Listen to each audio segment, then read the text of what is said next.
देखिए हम आज आए हैं आजमगढ़ सिटी में और यहाँ जो है बाबा साहब के सम्मान में प्रदर्शन हो रहा है। तो एक हमारे नेता हैं, भैया क्या नाम हुआ आपका? मैं जिला पंचायत सदस्य राजशेखर मालटारी अर्जुन देव और भूतपूर्व छात्र संघ अध्यक्ष श्री गाजीपति कॉलेज मालटारी आजमगढ़। हमको ये बताइए, बीजेपी की एक तरफ कह रही है कि मैं बाबा साहब का सम्मान करता हूँ और दूसरी तरफ अपने मंत्रियों से उठ पटांग। देखिए, जो अमित शाह का जो बयान आया है कि आजकल एक फैशन चल रहा है कि अम्बेडकर अम्बेडकर अम्बेडकर अम्बेडकर, तो फिर उसके बाद कह रहे हैं कि अगर इससे ज़्यादा नाम लेते अगर किसी भगवान का तो 7 जन्मों तक स्वर्ग मिल जाता। तो आपके चैनल के माध्यम से मैं अमित शाह जी को ये निवेदन करना चाहता हूँ कि भैया जी आप चले जाइए स्वर्ग, अपने पद से इस्तीफा दीजिए, तो उसके बाद जो है कि हमको दे दीजिए हमारा संविधान, तो हमारा संविधान सुरक्षित हो जाएगा।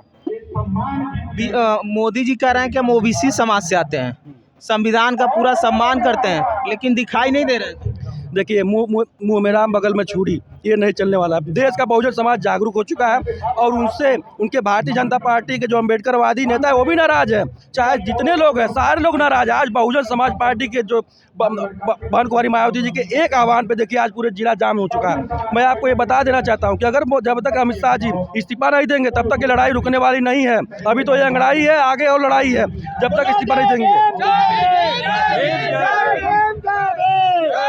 राहुल गांधी कह रहे हैं कि सबसे बड़ा जो है अम्बेडकरवादी हम हैं। राहुल गांधी जी कहने दीजिए, अगर उनकी विचारधारा हम तो मान रहे हैं, हम तो कह रहे हैं भाई अब मानिए अम्बेडकरवादी। दलित हमारे साथ हैं।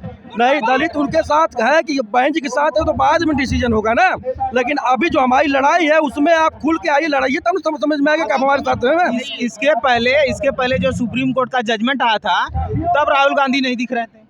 सुप्रीम कोर्ट का जो जजमेंट आया तो उसके पहले जब बाबा साहब चुनाव लड़ रहे थे कांग्रेसियों ने उनके सामने प्रत्याशी खड़ा करने का काम किया था। बाबा साहब तो बंगाल से जीत के आए थे। अगर मुसलमान साथ नहीं होते तो बाबा साहब चुनाव नहीं जीतते, कानून मंत्री में नहीं बनते। तो वो छोड़ दीजिए, जिस ट्रैक पे पहले कांग्रेस चल रहे थे उसी ट्रैक पे भाजपा भी चल रही है। तो हमारे लिए दोनों एक सिक्के के दो पहलू हैं। हम दोनों हमारे लिए दुश्मन हैं। हमको उससे मतलब नहीं है। बात हमारे वर्तमान स्थिति के जो अमित शाह ने जो बयान दिया है, जिम्मेदार पद पे होते हुए आप बाबा साहब के विचारों को, हमारे बहुजन समाज के विचारों को मारने का प्रयास किया है, उनकी विचारों को हत्या करने का प्रयास किया है, ये कतई बर्दाश्त करने योग्य नहीं है। जब तक आप इस्तीफा नहीं देंगे तब तक ये आंदोलन रुकेगा नहीं। अभी तो ये अंगड़ाई है, आगे और लड़ाई है। ये जान लीजिए ये बहुजन समाज झुकेगा नहीं। अब ये जान लीजिए इसके बाद फायर था, अब वाइल्ड फायर हो जाएगा।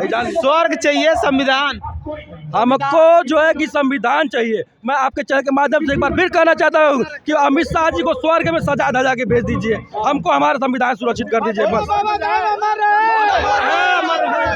ये साफ तौर पे इनका कहना है कि हम जिस बहुजन समाज को पानी पीने का अधिकार नहीं था, जिस बहुजन समाज को स्कूल जाने का अधिकार नहीं था, बाबा साहब स्कूल के बाहर रह के पढ़ते थे, उससे बड़ा रिकॉर्ड क्या था? उस नरक निकालने का काम बाबा साहब ने अपने बच्चों की कुर्बानी देकर हम लोग को स्वर्ग में भेजने का काम किया। खुले आप बताइए, डीएम कार्यालय के सामने हम लोग आंदोलन कर रहे हैं, धरना दे रहे हैं, अच्छा कपड़ा पहने हैं, कोट पहने हैं, आपसे बात कर रहे हैं खुलेआम, आपसे लड़ भी सकते हैं, मर भी सकते हैं। अब इससे बड़ा स्वर्ग और क्या चाहिए बताइए? अखिलेश यादव कह रहे हैं कि इस बार जो है एससी समाज हमारे साथ है। देखिए, अखिलेश जी कह रहे हैं तो कहने दीजिए, बहन जी कह रही है वो तो दिखा रही है। अगर अखिलेश जी कह रहे हैं तो अच्छी बात है कि भाई अगर बहुजन समाज वो भी तो 85% में आते हैं, वो भी तो अम्बेडकरवादी हैं। मैं उनको गलत नहीं कहूँगा, आप कहने दीजिए। लेकिन उनका एजेंडा समझ में नहीं आता। उनके फैमिली से 5 लोग बीजेपी में चुनाव लड़ते हैं, उसके बाद भी ये तो वोट देने वालों को सोचना चाहिए।